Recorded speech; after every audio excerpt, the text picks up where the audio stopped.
I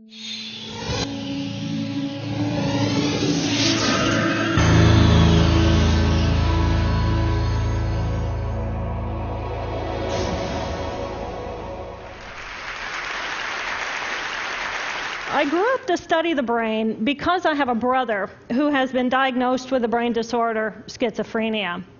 And as a sister and later as a scientist, I wanted to understand why is it that I can take my dreams, I can connect them to my reality, and I can make my dreams come true. What is it about my brother's brain and his schizophrenia that he cannot connect his dreams to a common and shared reality, so they instead become delusion? So I dedicated my career to research into the severe mental illnesses, and I moved from my home state of Indiana to Boston, where I was working in the lab of Dr. Francine Bennis in the Harvard Department of Psychiatry. And in the lab, we were asking the question, what are the biological differences between the brains of individuals who would be diagnosed as normal control as compared with the brains of individuals diagnosed with schizophrenia, schizoaffective, or bipolar disorder? So we were essentially mapping the microcircuitry of the brain, which cells are communicating with which cells, with which chemicals, and then in what quantities of those chemicals. So there was a lot of meaning in my life because I was performing this type of research during the day. But then in the evenings and on the weekends, I traveled as an advocate for NAMI, the National Alliance on Mental Illness. But on the morning of December 10, 1996, I woke up to discover that I had a brain disorder of my own. A blood vessel exploded in the left half of my brain. And in the course of 4 hours, I watched my brain completely deteriorate in its ability to process all information. On the morning of the hemorrhage, I could not walk, talk, read, write, or recall any of my life. I essentially became an infant in a woman's body. If you've ever seen a human brain, it's obvious that the two hemispheres are completely separate from one another. And I have brought for you a real human brain.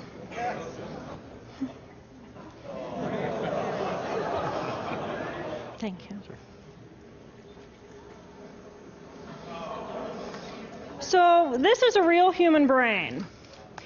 This is the front of the brain, the back of the brain with the spinal cord hanging down. And this is how it would be positioned inside of my head. And when you look at the brain, it's obvious that the two cerebral cortices are completely separate from one another.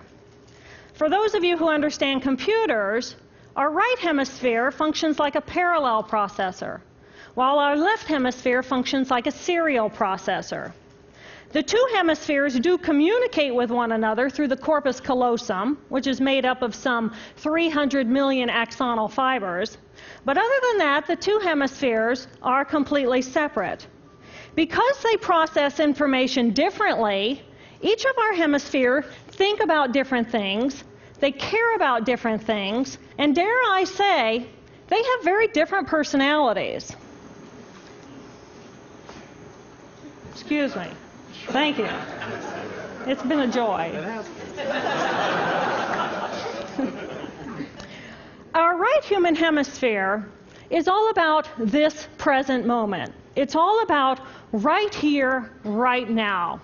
Our right hemisphere, it thinks in pictures, and it learns kinesthetically through the movement of our bodies. Information in the form of energy streams in simultaneously through all of our sensory systems, and then it explodes into this enormous collage of what this present moment looks like, what this present moment smells like and tastes like, what it feels like, and what it sounds like. I am an energy being connected to the energy all around me through the consciousness of my right hemisphere. We are energy beings connected to one another through the consciousness of our right hemispheres as one human family. And right here, right now, we are brothers and sisters on this planet, here to make the world a better place. And in this moment, we are perfect, we are whole, and we are beautiful. My left hemisphere, our left hemisphere, is a very different place. Our left hemisphere thinks linearly and methodically. Our left hemisphere is all about the past, and it's all about the future. Our left hemisphere is designed to take that enormous collage of the present moment and start picking out details, and more details about those details. It then categorizes and organizes all that information, associates it with everything in the past we've ever learned, and projects into the future all of our possibilities. And our left hemisphere thinks in language. It's that ongoing brain chatter that connects me and my internal world to my external world. It's that little voice that says to me, hey, you got to remember to pick up bananas on your way home. I need them in the morning. It's that calculating intelligence that reminds me when I have to do my laundry. But perhaps most important, it's that little voice that says to me, I am. I am. And as soon as my left hemisphere says to me, I am, I become separate. I become a single, solid individual, separate from the energy flow around me and separate from you. And this is the portion of my brain that I lost on the morning of my stroke. On the morning of the stroke, I woke up to a pounding pain behind my left eye. And it was the kind of pain, caustic pain, that you get when you bite into ice cream. And it just gripped me, and then it released me. And then it just gripped me, and then it released me. And it was very unusual for me to ever experience any kind of pain, so I thought, okay, I'll just start my normal routine.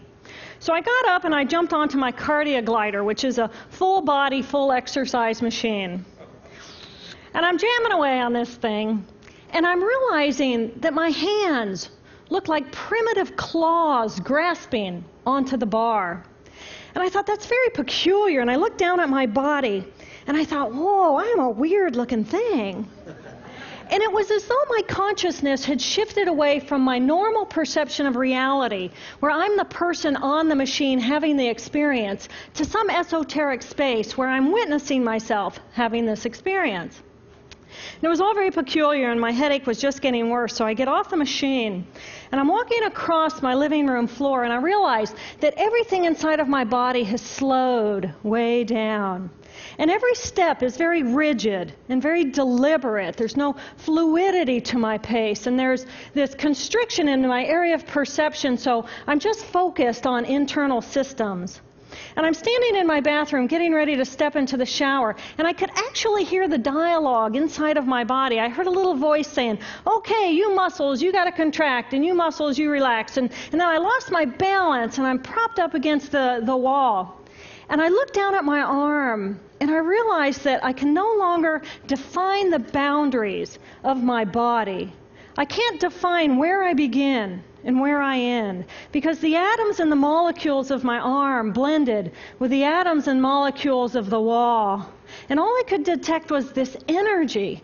And I'm asking myself, what is wrong with me? What is going on? And in that moment, my brain chatter, my left hemisphere brain chatter, went totally silent. Just like someone took a remote control and pushed the mute button.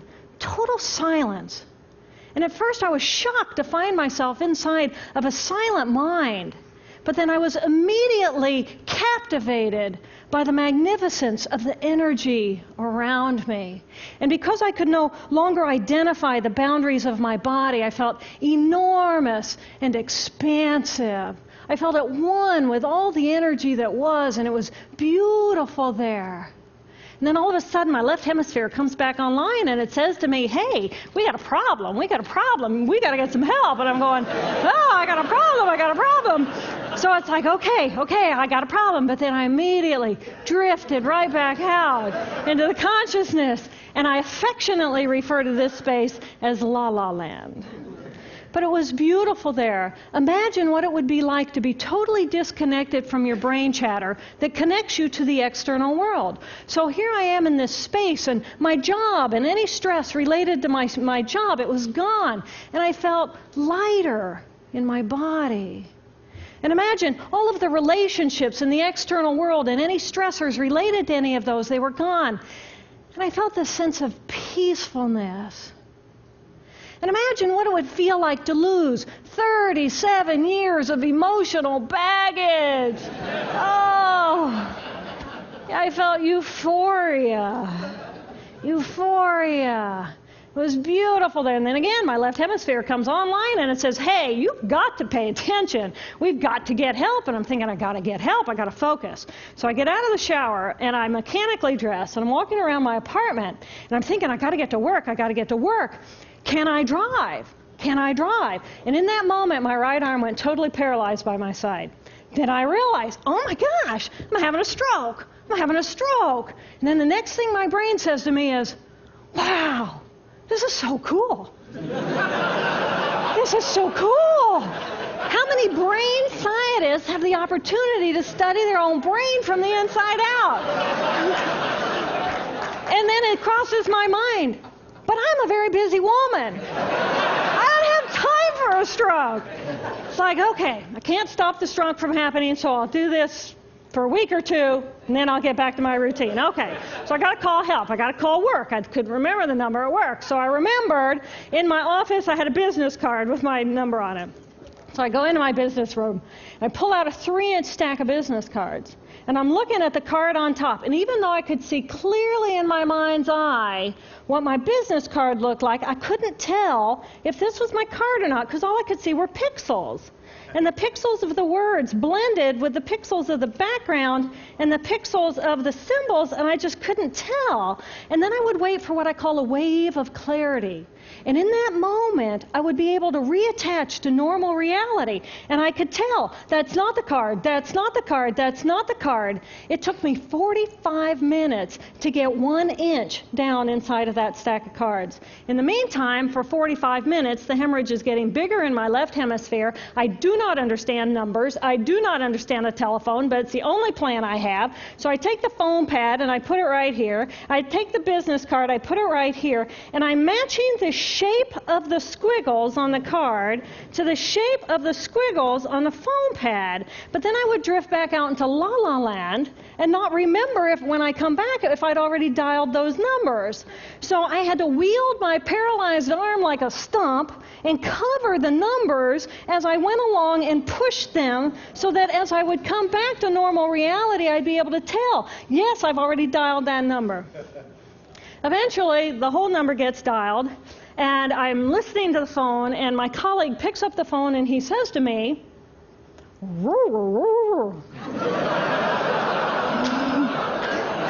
I think to myself, oh my gosh, he sounds like a golden retriever. And so I say to him, clear in my mind, I say to him, this is Jill, I need help. And what comes out of my voice is, and I think, oh my gosh, I sound like a golden retriever. So I didn't know that I couldn't speak or understand language until I tried. So he recognizes that I need help, and he gets me help. And a little while later, I'm riding in an ambulance from one hospital across Boston to Mass General Hospital. And I curl up into a little fetal ball. And just like a balloon, with the last bit of air just right out of the balloon, I just felt my energy lift and I felt my spirit surrender. And in that moment, I knew that I was no longer the choreographer of my life. And either the doctors rescue my body and give me a second chance at life, or this was perhaps my moment of transition. When I woke later that afternoon, I was shocked to discover that I was still alive. When I felt my spirit surrender, I said goodbye to my life, and my mind was now suspended between two very opposite planes of reality. Stimulation coming in through my sensory systems felt like pure pain. Light burned my brain like wildfire, and sounds were so loud and chaotic that I could not pick a voice out from the background noise, and I just wanted to escape. Because I could not identify the position of my body in space, I felt enormous and expansive. like a genie just liberated from her bottle. And my spirit soared free like a great whale gliding through a sea of silent euphoria. Nirvana. I found nirvana. And I remember thinking there's no way I would ever be able to squeeze the enormousness of myself back inside this tiny little body. But then I realized, but I'm still alive. I'm still alive, and I have found nirvana. And if I have found nirvana and I'm still alive, then everyone who is alive can find nirvana. And I pictured a world filled with beautiful, peaceful, compassionate, loving people who knew that they could come to this space at any time and that they could purposely choose to step to the right of their left hemispheres and find this peace. And then I realized what a tremendous gift this experience could be. What a stroke of insight this could be to how we live our lives. And it motivated me to recover. 2.5 weeks after the hemorrhage, the surgeons went in and they removed a blood clot the size of a golf ball that was pushing on my language centers. Here I am with my mama, who's a true angel in my life. It took me 8 years to completely recover.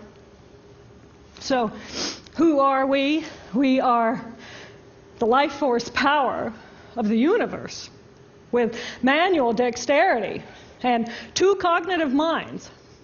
And we have the power to choose moment by moment who and how we want to be in the world.